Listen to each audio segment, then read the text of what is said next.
Hi అండి అందరికీ. Welcome back to our channel. అందరు ఎట్లున్నారు? మంచిగా ఉన్నారా? నేనైతే చాలా బాగున్నా. మీరు కూడా బాగుండాలని మనస్ఫూర్తిగా కోరుకుంటున్నా.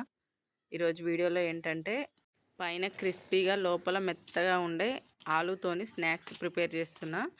ఈ ఆలూ స్నాక్స్ ప్రిపేర్ చేసుకోవడానికి ముందుగా 3 నుంచి 4 మీడియం సైజు ఆలుగడ్డలు తీసుకొని వాటిని అయితే ఒక్కొక్క దాంట్లో 2 ముక్కలు కానీ 3 ముక్కలు కానీ కట్ చేసుకొని మంచిగా మెత్తగా అయ్యే విధంగా ఉడికించుకోవాలి.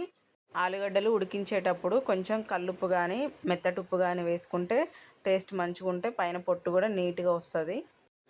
ఈ ఆలు ముక్కలు మెత్తగా ఉడికించిన తర్వాత పొట్టు తీసేసుకోవాలి. పైన పొట్టు నీట్గా తీసేసుకొని శుభ్రంగా మళ్ళీ ఒకసారి వాష్ చేసుకొని ఇట్లా మెత్తగా మెదుపుకోవాలి.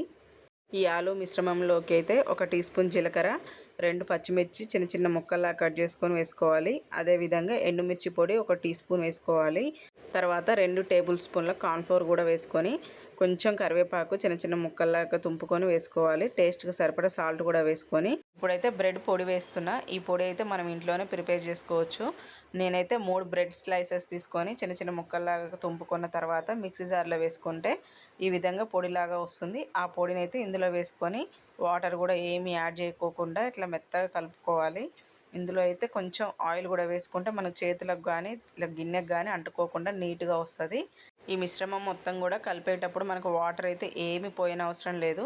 ఎందుకంటే మనం ఆలు ఇంతకుముందు ఉడికించుకున్నాం కాబట్టి అందులో కొంచెం తేమ ఉండి దాంతోనే సరిపోతుంది. ఈ ఆలు మిశ్రమం మొత్తం కూడా ఒక ముద్దలాగా చేసుకొని పక్కన పెట్టుకోవాలి. ఇప్పుడైతే మనం ఫ్లోర్ మీద కానీ మనం చపాతీ చేసుకున్న పీట ఉంటుంది కదా, దాని మీద కానీ కొంచెం ఆయిల్ అప్లై చేసి ఆయిల్ మొత్తం కూడా ఈ పీటకు మొత్తం స్ప్రెడ్ చేసిన తర్వాత మనం ఇప్పుడు ప్రిపేర్ చేసుకున్న ఆలు మిశ్రమం మొత్తం కూడా దీని మీద పెట్టేసుకొని ఇట్లా పైన మెల్లగా మందంగా అయ్యే విధంగా చేతితోని ఇట్లా ప్రెస్ చేసుకోవాలి. మరీ గట్టిగా ప్రెస్ చేయొద్దు. పైన పైన మనం ప్రెస్ చేసుకొని ఈ విధంగా ప్రిపేర్ చేసుకోవాలి. సైడ్స్ కూడా మరీ పల్చగా కాకుండా కొంచెం మందంగా ఉండాలి. మందంగా ఉండే విధంగా చేతితోని కానీ చాక్తో కానీ ఈ విధంగా ప్రెస్ చేసుకుంటే నీట్గా వస్తుంది.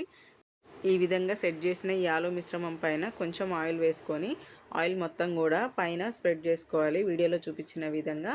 ఇప్పుడు ఒక చాక్ తీసుకొని ఈ మిశ్రమాన్ని మనకు నచ్చిన విధంగా కట్ చేసుకోవచ్చు. నేనైతే ట్రయాంగిల్ షేప్ వచ్చే విధంగా కట్ చేస్తున్నా. మరి పల్చగా ఉంటే మాత్రం ఇట్లా షేప్ అయితే రాదు. పిండి మొత్తం కూడా ఆ పీటకే అతుక్కొని పోతుంది. ఎందుకంటే ఇందులో మనం ఆలు వేసినాం కాబట్టి ఆలు కొంచెం జిగటగా ఉండి తొందరగా రాదు. అందుకని కొంచెం మందంగా ఉండి ఇట్లా ప్రెస్ చేసుకుంటే మంచిగా వస్తాయి నీట్గా. చూడండి, ఇవైతే ఒక్కొక్కటి సపరేట్గా తీసుకొని ఆయిల్లో డీప్ ఫ్రై చేసుకోవాలి. ఈ ఆలు స్నాక్స్ మొత్తం కూడా ముక్కలు ముక్కలుగా తీసుకున్న తర్వాత డీప్ ఫ్రై చేసుకోవడానికి గ్యాస్ స్టవ్ ఆన్ చేసుకొని ఒక కళాయి పెట్టుకొని దాంట్లో డీప్ ఫ్రైకి సరిపడా ఆయిల్ వేసుకున్న తర్వాత ఆయిల్ కొంచెం వేడైన తర్వాత మనం ఇప్పుడు ట్రయాంగిల్ షేప్లో కట్ చేసి పెట్టుకున్న ఆలు ఉన్నాయి కదా స్నాక్స్, అవైతే అందులో ఒక్కొక్కటిగా వేసుకొని కలర్ చేంజ్ అయ్యే వరకు పైన మనకు కలర్ అర్థమవుతుంది మనకు ఫ్రై అయినాయా లేదా అని. బ్రౌన్ కలర్ వచ్చే విధంగా మనం అయితే ఈ ఆయిల్లో డీప్ ఫ్రై చేసుకోవాలి. ఇవి ఆయిల్లో వేయగానే గరిటెతోని కదిలించకూడదు. ఎందుకంటే కొంచెం పిండి పచ్చిగా ఉండి గరిటెకు కానీ లేకపోతే ఆ కళాయికి కానీ అంటుకొని పోతుంది. కొంచెం వేడైన తర్వాత వాటంతట అవి ఇట్లా పైకి లేస్తుంటాయి కదా, అప్పుడు గరిటెతోని 2 వైపులా మంచిగా ఫ్రై చేసుకోవాలి. గ్యాస్ మంట మీడియంలో పెట్టుకొని ఇవి మంచిగా డీప్ ఫ్రై చేసుకుంటే లోపల కూడా మంచిగా ఉడుకుతాయి. హైలో పెడితే ఏమవుతుందంటే పైన మొత్తం మాడిపోయినట్టు ఉండి లోపల ఏమో కొంచెం పచ్చి పచ్చిగా ఉంటాయి. టేస్ట్ అంతే అంత బాగోవు. సిమ్లో పెడితే ఏమవుతుందంటే ఆయిల్ ఎక్కువ పీల్చుకుంటాయి, టైం అయితే చాలా టైం తీసుకుంటాయి. అందుకని మీడియం మంట మీద డీప్ ఫ్రై చేసుకుంటే మనకు ఈవెన్గా మంచిగా ఉడుకుతాయి. చూడండి, కలర్ అయితే ఎంత మంచిగా అనిపిస్తున్నాయో, చూస్తుంటేనే తినాలనిపిస్తుంది కదా.